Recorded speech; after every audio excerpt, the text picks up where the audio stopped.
Assalamualaikum warahmatullahi wabarakatuh. Nama saya Suci Indasari dengan NPM 19160104, Prodi PGSD 4C. Di sini saya akan menjelaskan materi multimedia. Yang pertama ada media pembelajaran. Pada hakikatnya, pembelajaran adalah suatu proses komunikasi, yakni penyampaian pesan dari sumber pesan melalui saluran atau media lainnya. Kemudian media berasal dari bahasa Latin, yaitu medium, yang berarti perantara atau pengantar. Kemudian media dalam bahasa Arab, yaitu perantara atau pengantar pesan. Menurut Gagna pada tahun 1992, media adalah berbagai jenis komponen dalam lingkungan siswa yang dapat merangsangnya untuk belajar. Kemudian menurut Briggs mendefinisikan pesan yang dapat merangsang siswa untuk belajar. Dari dua definisi tersebut, dapat diartikan bahwa media adalah alat yang berupa benda untuk membantu proses penyampaian pesan. Kemudian manfaat dan fungsi media. Yang pertama ada pembelajaran akan lebih menarik perhatian siswa, sehingga dapat menumbuhkan motivasi belajar kepada peserta didik. Kemudian yang kedua, bahan pembelajaran akan lebih jelas dan mudah dipahami. Kemudian memperjelas penyajian pesan atau materi pembelajaran kepada peserta didik agar tidak monoton. Kemudian yaitu jenis dan klasifikasi media. Pengklasifikasikan media pembelajaran berdasarkan pengalaman yang diperoleh dapat digolongkan ke dalam 3 jenjang pengalaman. Yang pertama ada pengalaman langsung. Kemudian yang kedua ada pengalaman tiruan, dan yang ketiga ada pengalaman dari kata-kata. Kemudian yaitu ada peranan media pembelajaran. Dalam pendidikan, media berfungsi sebagai sarana untuk mencapai tujuan keberhasilan pembelajaran. Media pembelajaran harus hadir dalam setiap aktivitas pembelajaran. Dengan ungkapan lain, media pembelajaran, aktivitas pembelajaran tidak dapat berlangsung. Kemudian materi yang kedua yaitu konsep dasar multimedia pembelajaran. Pengertian multimedia. Multimedia telah tumbuh dan berkembang dengan sangat pesat seiring dengan berjalannya waktu, teknologi komunikasi dan informasi yang berbasis pada komputer. Multimedia adalah sarana komunikasi yang mengintegrasikan teks, grafik, gambar diam dan bergerak, animasi audio, dan media lain. Kegiatan belajar mengajar seharusnya mampu mengoptimalkan semua potensi siswa untuk menguasai materi pembelajaran tersebut. Penggunaan multimedia dalam proses belajar mengajar ini dimaksudkan agar siswa termotivasi untuk belajar dan dapat menimbulkan daya tarik dalam proses belajarnya, sehingga diperoleh hasil yang maksimal. Multimedia pembelajaran adalah kombinasi teks, gambar grafik, suara, video, animasi, simulasi secara terpadu, dan sinergis dengan bantuan aplikasi komputer tertentu untuk mencapai tujuan pembelajaran yang maksimal. Adapun prinsip-prinsip multimedia. Mengurangi pemrosesan tidak relevan yaitu ada prinsip contiguity, prinsip coherence, prinsip signaling, dan prinsip redundancy. Kemudian prinsip untuk mengelola pemrosesan penting yaitu ada segmenting, pre-training, dan modality. Kemudian prinsip multimedia untuk meningkatkan pemrosesan generatif yaitu multimedia, personalization, dan integrativity.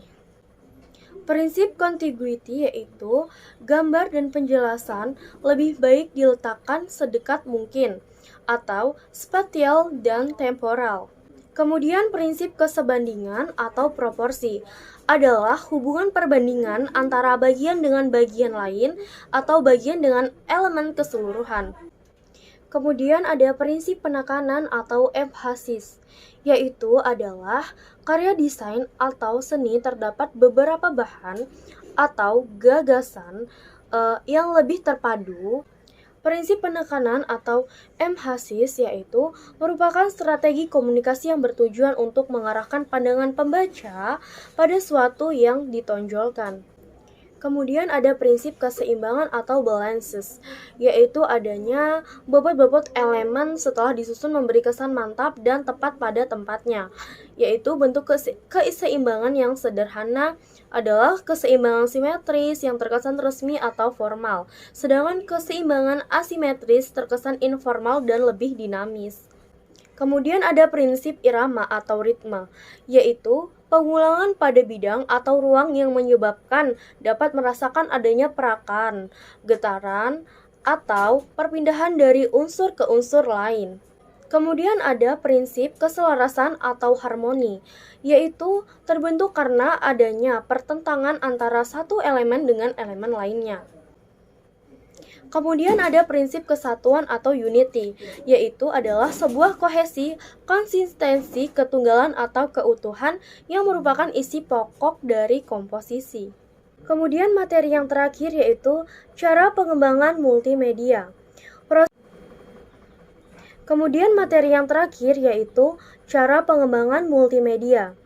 Yang pertama ada proses pembelajaran berbantu multimedia. Menggunakan multimedia dalam sistem belajar mengajar dapat memungkinkan peserta didik untuk berpikir kritis, menjadi pemecah masalah, lebih cenderung untuk mencari informasi, dan lebih termotivasi dalam proses belajar. Dalam perakitan elemen media adalah yang pertama ada acquiring media, yaitu proses dalam memperoleh atau memutuskan elemen-elemen multimedia apa saja yang akan diperlakukan. Mencakup semua multimedia apa saja yang diperlakukan. Kemudian ada makromedia director, yaitu semua elemen media yang telah